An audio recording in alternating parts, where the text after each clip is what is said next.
नमस्कार दोस्तों, मैं हूं आपका दोस्त Pawan Pratap YouTube channel total power solution पे। दोस्तों, आज का वीडियो बहुत ही महत्वपूर्ण वीडियो है। कोशिश करें कि वीडियो को पूरा देखें। आज मेरे पास ये दो कैपेसिटर हैं। बड़ा कैपेसिटर है, ये छोटा कैपेसिटर है। दोनों की जो कैपेसिटेंस है वो सेम है। ये भी 4700 माइक्रोफेराड का है और ये भी आपका छोटे वाला भी 4700 माइक्रोफेराड है। 4700 माइक्रोफेराड फर्क है तो इनका वोल्टेज का। ये 4700 माइक्रोफेराड 250 वोल्ट में है और ये छोटे वाला जो है आपका 4700 माइक्रोफेराड 35 वोल्ट में है। मेरे भी दिमाग में आता था ये सवाल, आप लोगों के भी दिमाग में आता होगा कि अगर इन दोनों कैपेसिटर की जो कैपेसिटी है, कैपेसिटेंस है, वो अगर सेम है तो क्या ये दोनों कैपेसिटर जो है एनर्जी स्टोर करेंगे, चार्ज स्टोर करेंगे, वो भी सेम रहेगा? उसके लिए दोस्तों मैंने कुछ बुक्स को स्टडी किया, कुछ मैंने इंटरनेट पे भी हेल्प ली, इंटरनेट पे भी कुछ आर्टिकल्स को पढ़ा कि मुझे इसकी जो है सटीक जानकारी मिले। जो जानकारी मुझे मिली है उसको मैं कोशिश करूंगा कि आपको बिल्कुल सिंपल लैंग्वेज में सीधे तरीके से समझाने की कोशिश करूंगा। उसके लिए दोस्तों मैंने कुछ एक्सपेरिमेंट भी किए। मैंने एक्सपेरिमेंट क्या किया कि कोई भी एक कैपेसिटर लिया, मान लीजिए ये वाला कैपेसिटर। इस कैपेसिटर को मैंने चार्ज किया 5 वोल्ट से। इसके ऊपर मैंने दोस्तों एक 1K का रेजिस्टेंस और एक एलईडी लगा दिए ताकि ये डिस्चार्ज हो जाए। इसको मैंने 5 वोल्ट से चार्ज किया, फिर इसका जो डिस्चार्ज का टाइम है वो नोट किया। फिर मैंने इसको 12 वोल्ट से चार्ज किया, इसका डिस्चार्ज का जो टाइम था वो नोट किया। फिर इसको मैंने 24 वोल्ट से चार्ज किया, फिर इसका डिस्चार्ज का टाइम नोट किया।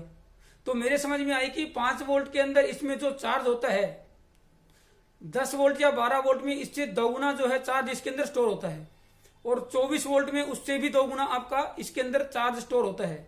यानी कि जैसे जैसे इसको मैं ज्यादा वोल्टेज देता रहूंगा तो इसके अंदर जो चार्ज स्टोर होता है वो ज्यादा होता है, इसीलिए ये जो है डिस्चार्ज का टाइम भी इसका बढ़ गया। 5 वोल्ट मैंने इसको दिया तो ये जल्दी डिस्चार्ज हो गया। 12 वोल्ट पे इसने डिस्चार्ज होने में ज्यादा टाइम लिया, और 24 वोल्ट से इसको मैंने चार्ज किया तो इसने ज्यादा डिस्चार्जिंग टाइम लिया। मतलब कि 24 वोल्ट में ये डिस्चार्ज होने में इसने काफी ज्यादा टाइम लिया। तो इसका मतलब मुझे ये समझ में आया कि 5 वोल्ट के मुकाबले में 24 वोल्ट का जब मैंने इसको सप्लाई से कनेक्ट किया तो इसके अंदर एनर्जी ज्यादा स्टोर हुई, इसके अंदर ज्यादा चार्ज स्टोर हुआ। फिर एक सवाल दिमाग में आया कि अगर इसके अंदर ज्यादा, जैसे मैं वोल्टेज को बढ़ाता रहता हूं तो इसके अंदर ज्यादा एनर्जी स्टोर होती है, ज्यादा इसके अंदर चार्ज स्टोर होता है, तो इसके अंदर ये जो फिक्स 4700 लिख दिया है माइक्रोफेराड, ये क्या चीज है? 4700 माइक्रोफेराड फिक्स लिख दिया है, जबकि इसके अंदर एनर्जी जो स्टोर होती है वो 5 वोल्ट पे, 12 वोल्ट पे और 24 वोल्ट पे अलग अलग स्टोर हुई। 5 के मुकाबले में 12 पे ज्यादा, 12 के मुकाबले में 24 पे ज्यादा एनर्जी ज्यादा स्टोर हुई इसके अंदर वोल्टेज के हिसाब से। लेकिन ये फिक्स 4700 माइक्रोफेराड क्या लिख दिया है, इसको समझने के लिए फिर से मैंने आर्टिकल को स्टडी किया, इधर उधर से कोशिश की। जो मुझे समझ में आया वो मैं आपको यहाँ पे समझाने की कोशिश करता हूँ व्हाइट बोर्ड पे। वीडियो को आप पूरा जरूर देखिए। दोस्तों, इसको अब हम डिटेल में समझने की कोशिश करते हैं एक एक बिंदु को। मेरे पास एक कैपेसिटर है, ये इसकी जो है नेगेटिव प्लेट है मेटल फाइल, ये इसका पॉजिटिव प्लेट है। इन दोनों प्लेट को आइसोलेट करने के लिए ये बीच में जो है इंसुलेटर है जिसको हम डाइलेक्ट्रिक बोलते हैं।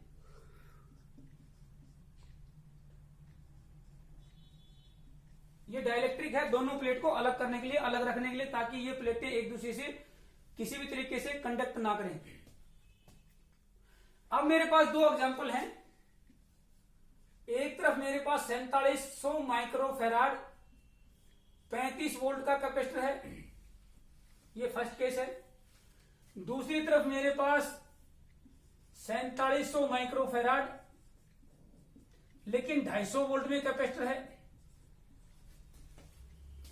इन दोनों को समझने की कोशिश करेंगे और बाद में धीरे धीरे हमारा पहले माइक्रोफेराड को समझेंगे, फिर इसकी वोल्ट को समझेंगे, उसके बाद इसके साइज को आप खुद ही समझ जाएंगे। इतना डिस्कस करने के बाद पहले इसकी माइक्रोफेराड को समझते हैं। दोस्तों, ये जो माइक्रोफेराड है ये एक्चुअल में इस कैपेसिटर की जो है वो कैपेसिटेंस है, वो क्या होती है उसको समझते हैं। 1 फेराड दोस्तों होता है, माइक्रोफेराड जो है वो इसकी यूनिट, 1 फेराड तो इसकी यूनिट है फेराड, तो माइक्रोफेराड इसकी जो है छोटी यूनिट है, छोटी इकाई है। माइक्रो का मतलब हो गया 10⁻⁻⁶, यानी कि फेराड से काफी कम वैल्यू है। फेराड इसकी यूनिट होती है। 1 फेराड जो है वो कैपेसिटेंस है, वो कितनी होती है, वो बराबर होती है आपका 1 कूलम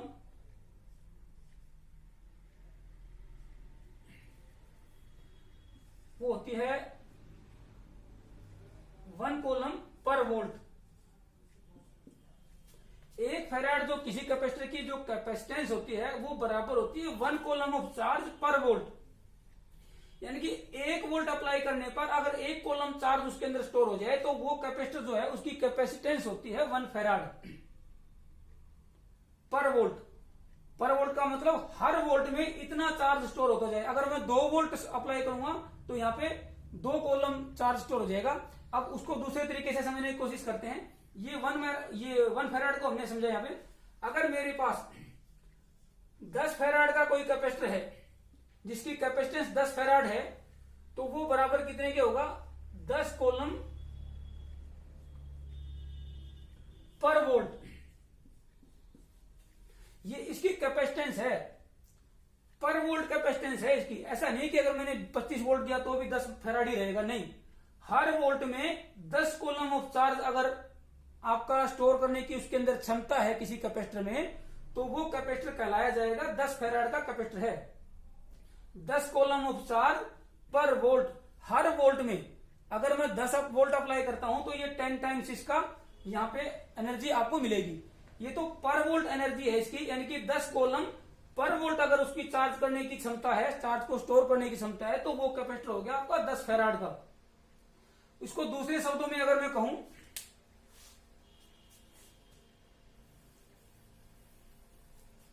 ये तो हमने समझ लिया in the form of charge. 1 farad जो किसी कैपेसिटर की कैपेसिटेंस है तो उसका मतलब हो गया कि हर वोल्ट में वो 1 कूलम चार्ज स्टोर कर सकता है। इसको मैं अगर और डीपली जाए तो ये 1 कूलम क्या होता है, 1 कूलम किसके बराबर होता है कि अगर हम किसी कैपेसिटर से 1 एम्पियर चार्ज दें उसको या लें 1 सेकंड के लिए, 1 ampere charge, 1 ampere of electric current, माफ कीजिए 1 एम्पियर ऑफ इलेक्ट्रिक करंट, ये इलेक्ट्रिसिटी की फॉर्म में हम इसको कन्वर्ट कर रहे हैं 1 कूलम को। 1 एम्पियर अगर हम 1 सेकंड के लिए लें तो वो बराबर होता है 1 कूलम ऑफ चार्ज के। कि 1 कूलम चार्ज कितना होता है उसको हम इलेक्ट्रिसिटी की फॉर्म में कैसे डिफाइन करेंगे कि 1 एम्पियर मैंने लिया 1 सेकंड के लिए तो वो 1 कूलम चार्ज हो गया। ये हमने बिल्कुल अच्छे तरीके से समझ लिया है। जो कैपेसिटर की कैपेसिटेंस होती है 1 फेराड वो बराबर होती है 1 कूलम पर वोल्ट। हर वोल्ट में अगर 1 कूलम चार्ज को स्टोर कर सकता है कैपेसिटर तो वो 1 फेराड का कैपेसिटर है। इलेक्ट्रिसिटी की फॉर्म में अगर हम उसको कन्वर्ट करेंगे तो उस कैपेसिटर को मैं अगर 1 एम्पियर 1 सेकंड के लिए दूं, यानी कि 1 कूलम उसका चार्ज पर वोल्ट अगर वो दे सकता है तो वो आपका हो गया 1 फेराड का कैपेसिटर। ये यहाँ पे क्लियर हो गया। अगर 10 फेराड का है तो 10 कूलम पर वोल्ट। अब यहाँ पे दोस्तों की अब ये पर वोल्ट है, इसका मतलब क्या हुआ, अगर 35 वोल्ट का हमारा कैपेसिटर है, अगर हमारा 35 वोल्ट का कैपेसिटर है, उसके लिए पहले हम ये माइक्रो फेराड का एग्जांपल लेंगे क्योंकि ये फेराड में हमने एग्जांपल लिया यहाँ पे।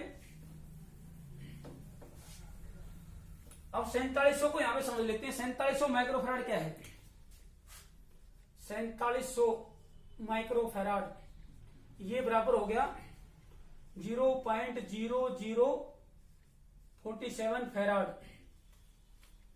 अब इसको फेराड में कन्वर्ट करेंगे तो ये आपका इतना हो गया। तो इसको मैं लिख सकता हूं कि इतना कूलम पर वोल्ट। तो यहां पे क्या क्लियर हुआ कि 4700 माइक्रो फेराड का कोई कैपेसिटर है तो उसका मतलब हुआ 0.0047 इतना कूलम पर वोल्ट वो जो है चार्ज स्टोर कर सकता है हर वोल्ट में। लेकिन उसके अंदर वोल्टेज कितनी दे सकते हैं, 2 वोल्ट देंगे तो चार्ज डबल हो जाएगा उसके अंदर स्टोर। 10 वोल्ट देंगे तो ये चार्ज जो है उसके अंदर 10 गुना ज्यादा हो जाएगा।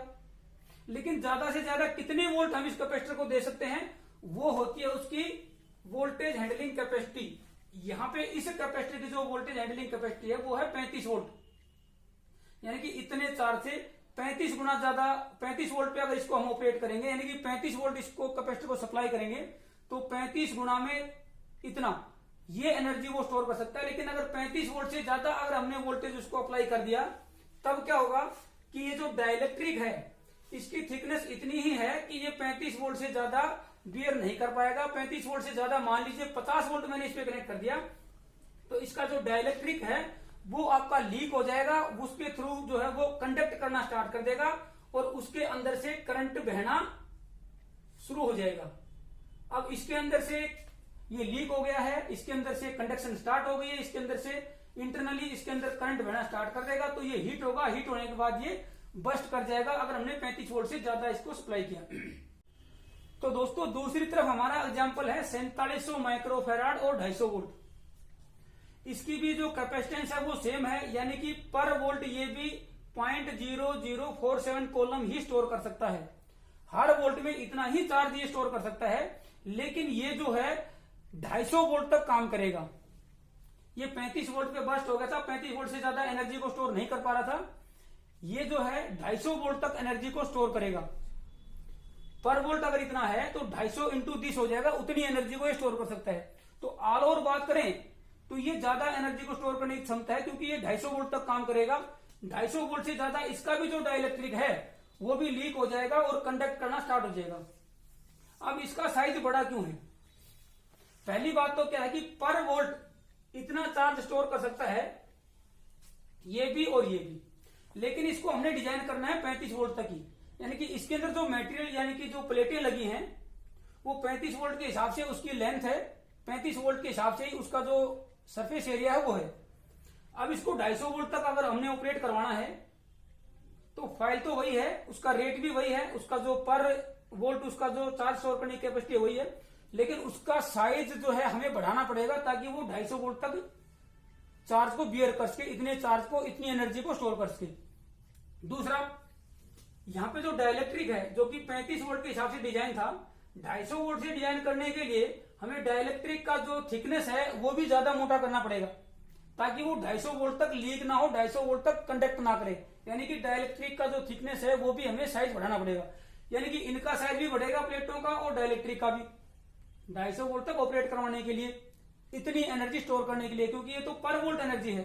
250 वोल्ट के लिए 250 गुना ज्यादा एनर्जी स्टोर कर लेगा वो पर वोल्ट के हिसाब से।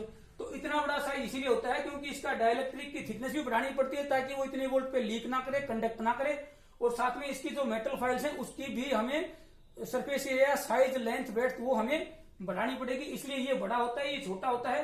इनके अंदर जो सेम बात है वो यही है कि पर वोल्ट जो चार्ज स्टोर कर सकते हैं वो दोनों का यहाँ पे सेम है, इसका भी सेम है, इसका भी सेम है, लेकिन वोल्टेज ये ज्यादा बियर कर सकता है, इसके अंदर एनर्जी हम ज्यादा स्टोर कर सकते हैं ज्यादा वोल्ट पे इसको चार्ज करके।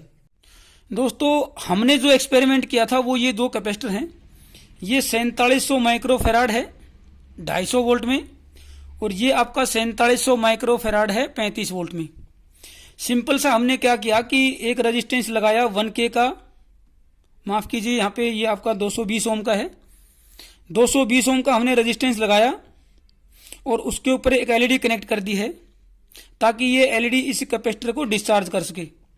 हमने पहले 5 वोल्ट से इसको चार्ज किया, फिर इसका डिस्चार्जिंग टाइम नोट किया कितना आया, फिर हमने इसको 12 वोल्ट से चार्ज किया, फिर डिस्चार्जिंग टाइम नोट किया वो ज़्यादा आया, फिर हमने इसको 24 वोल्ट से चार्ज किया और इसको फिर डिस्चार्जिंग टाइम नोट किया वो उससे भी ज़्यादा आया। तो मतलब क्या होगा कि पर वोल्ट के हिसाब से जो इसका चार्ज स्टोर करने की जो कैपेसिटी है वो तो ठीक है, लेकिन जैसे जैसे हम वोल्टेज बढ़ाएंगे तो इसके अंदर एनर्जी ज़्यादा स्टोर होगी, वो हमने इस तरीके से वेरीफाई कर ली है। सेम हमने इसके अंदर भी करके देख लिया था 4700 माइक्रोफेराड 35 वोल्ट में भी इसका डिस्चार्ज जो है आपका टाइम नोट किया, तो ये निष्कर्ष पे निकले कि ये 100% श्योर है, प्रैक्टिकल हम इसको कर चुके हैं कि वोल्टेज के जैसे जैसे वोल्टेज बढ़ाएंगे तो इसके अंदर एनर्जी ज़्यादा स्टोर होती रहेगी।